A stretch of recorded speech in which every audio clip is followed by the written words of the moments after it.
Today, Trump is attacking Canada and me.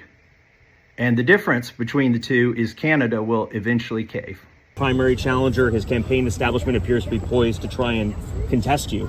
It feels just like 2020, March 27th, 2020, when I was the only one to oppose the CARES Act. The president threatened me. I got 81% of the vote.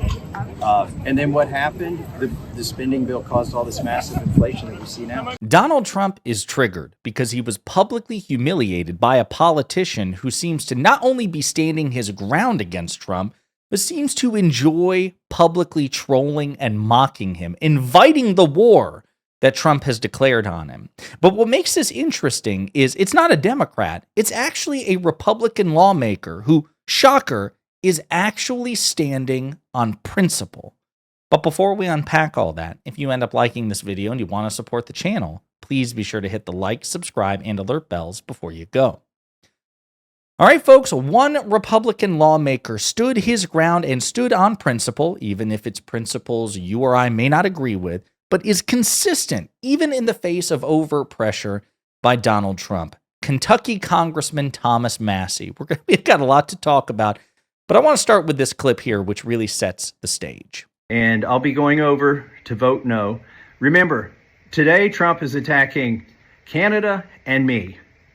And the difference between the two is Canada will eventually cave.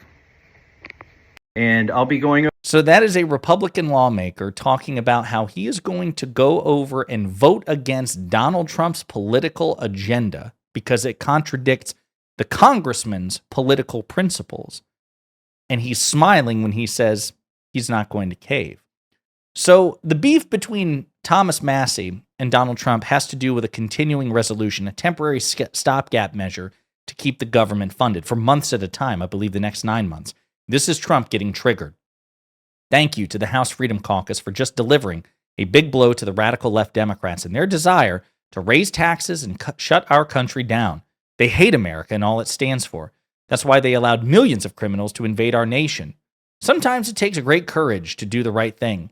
Congressman Thomas Massie of beautiful Kentucky is an automatic no vote on just about everything, despite the fact that he has always voted for continuing resolutions in the past. He should be primaried, and I will lead the charge against him. He's just another grandstander who's too much trouble and not worth the fight.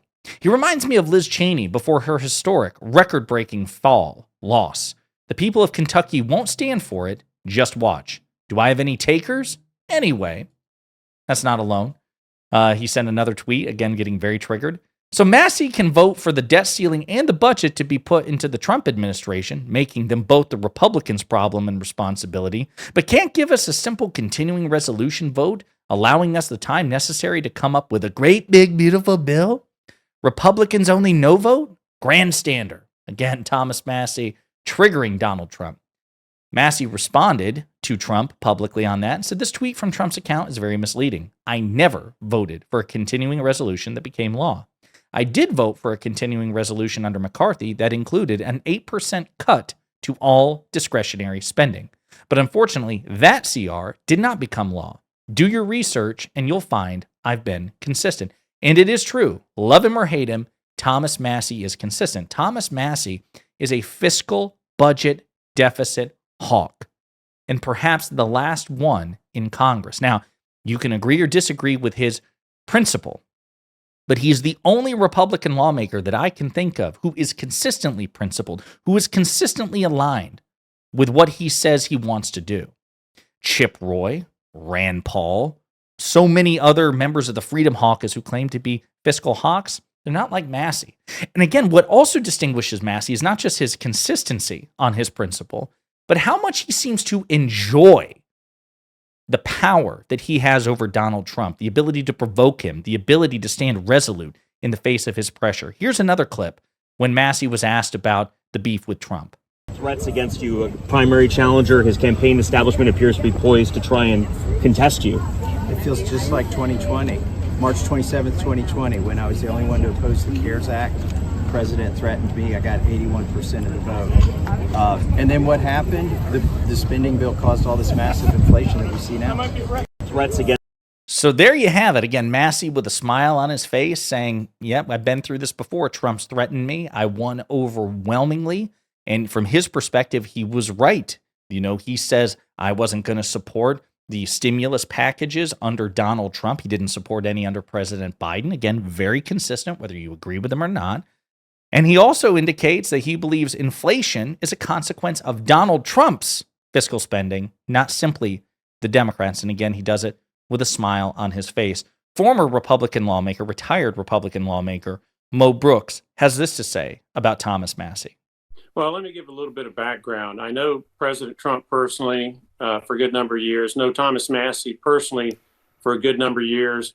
If we had 537 elected officials in Washington, D.C., like Thomas Massie, a lot of the challenges we face as a country would be solved. Congressman Massie is smart as a whip. He understands public policy and the cascading effects. He's honest. He's principled. And unfortunately, we've got a president who, quite frankly, in my judgment at least, does none of those things. And so, well said. So again, there you have it, a retired Republican lawmaker saying, yeah, Thomas Massie is everything Donald Trump isn't. Smart, principled. Again, Massie is a pain in the ass as far as I'm concerned. But again, at least he's principled. At least he is principled. He's willing to defy Donald Trump. As a matter of fact, one of Donald Trump's most feared political operatives, Chris LaCivita, who helped run the successful 2024 Trump campaign, he started to declare war on Thomas Massie as well. After Thomas Massie says, I'm not voting for the continuing resolution, cut, copy, and paste omnibus this week, because he says, and here's what's interesting. Before we get into Chris LaCivita's response, I want you to think about this. So Republicans have been saying that President Biden and the Democrat budget, the Democratic agenda, is fiscally irresponsible and replete with waste, fraud, and abuse. And DOGE, as led by Elon Musk, has purported to find billions of dollars, hundreds of billions of dollars in waste, fraud, and abuse.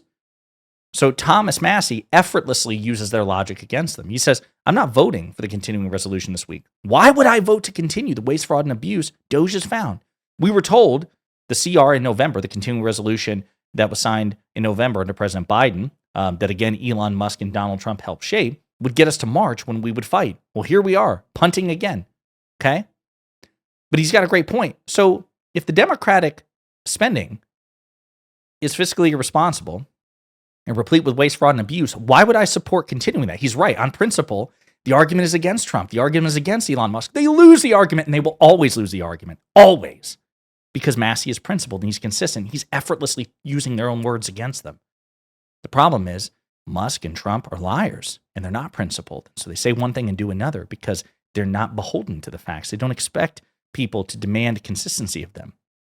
Massie is consistent. So in response to this, Chris LaCivita says, tick-tock, Tommy. To which Thomas Massie says, someone thinks they can control my voting card by threatening my reelection. Guess what? Doesn't work on me. 3 times I've had a challenger who tried to be more MAGA than me. None busted 25% because my allegiance or my constituents prefer transparency and principles over blind allegiance. Now, will that save him from his next election bid? Maybe, maybe not. Who knows? But he's right in the sense that he's defeated MAGA right-wing challengers before more than once.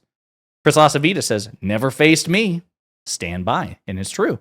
Chris LaCivita is a very formidable challenge.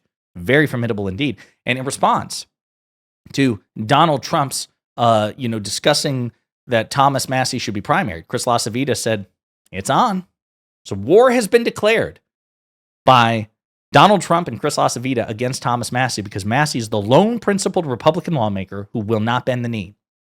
And then Thomas Massie retweeted Grok, which is the Twitter AI, saying, last time Trump endorsed a primary opponent against Representative Thomas Massie in 2020, Massie crushed the challenger in the Kentucky GOP primary and sailed to re-election. Trump flipped back in 2022, endorsing Massie before his primary win. History says Massie doesn't buckle easily. And he doesn't. Now, who will win? I don't know. I used to live in Kentucky. I will tell you Kentucky is diehard Trump territory. But by that logic, Massie should have never prevailed against a Trump challenger before, and he has. So I think it's a jump ball, but the past performance certainly favors Massie. It just depends on how cultish Kentucky has gotten, or Massie's district in particular has gotten between now and then. So Fascinating stuff. Again, not only is Massie the only principled lawmaker to refuse Trump, he seems to delight in trolling and provoking and taunting and triggering Donald Trump. So, great stuff. In the meantime, let me know what you think in the comments.